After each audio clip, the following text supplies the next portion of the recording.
ఎప్పుడైనా అబ్జర్వ్ చేసావురా? కుక్క కరిస్తే అది మగ కుక్క అయినా కరిచాడనరు, కరిచిందనే అంటారు. పక్షి అరిస్తే అది మగ పక్షి అయినా అరిచాడనరు, అరిచిందనే అంటారు.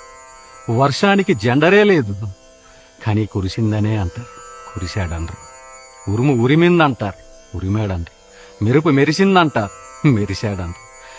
కంప్యూటర్ దగ్గర నుంచి కాలీఫ్లవర్ వరకు, పారే నదుల దగ్గర నుంచి జారే జలపాతాల వరకు ప్రతిదీ స్త్రీలింగానికే సంబంధించిందిరా. ఈ భూమి మీద మగాడు ఒంటరివాడు. అంటే మనకెవరు లేరా? ఎందుకు లేరు? అందరూ అంతరిక్షంలో ఉన్నారు. సూర్యుడు, చంద్రుడు, బుధుడు, గురుడు, శుక్రుడు, అంగారకుడు.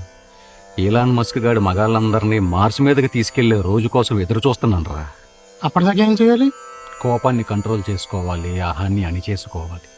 బానిసగా బతకడం బ్రతుకు తెరువు చేసుకోవాలి నాయన. నేను చేసుకోను. అయితే ఏం జరుగుద్దంట?